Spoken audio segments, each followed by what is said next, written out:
আছো তুমি? কে আপনি? এত সহজে ভুলে গেছো আমাকে তুমি?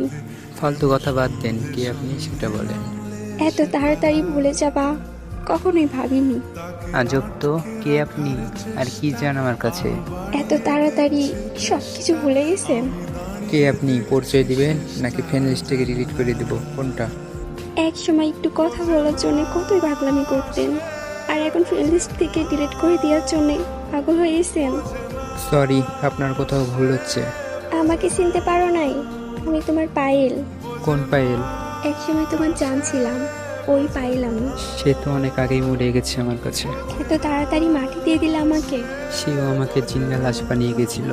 পরিস্থিতির কারণে এরকম হয়েছিল, আর অন্য কিছুই না। প্রত্যেকটা মানুষ এভাবে ছেড়ে যায়, পরিস্থিতি তো একটা বাহানা। আমি কোনো বাহানা করি নাই, বিশ্বাস করো, সব সত্যি। আচ্ছা যাই হোক, ফ্রেন্ড রিকোয়েস্ট কেন দিয়েছেন সেটা বলেন। একটা কথা বলার ছিল। জি বলেন। নতুন মানুষকে নিয়ে ভালোই সুখী আছো, তাই না? আমার কখনো নতুন মানুষের প্রয়োজন হয়নি। তাহলে আমাকে তোমার জীবনে আবার নতুন করে গ্রহণ করে নাও।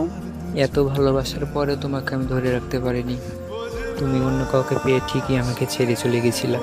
আজকে তোমাকে আমি মাফ করে আমার লাইফে আবার আমি দ্বিতীয়বার অন্য কাউকে পেয়ে আবার তুমি আমাকে ছেড়ে চলে যাবা। তোমার মতন বেইমানের জায়গা নেই আমার লাইফে।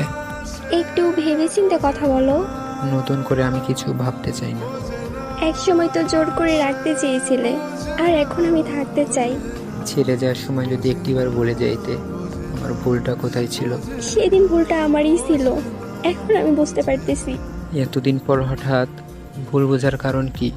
জানো, সেদিনের পর থেকে আমি হাসতে ভুলে গেছি। তোমার মতো করে আমাকে কেউ ভালোবাসতে পারে নাই রাকিব। আমি তোমাকে ছাড়া একদম ভালো নাই।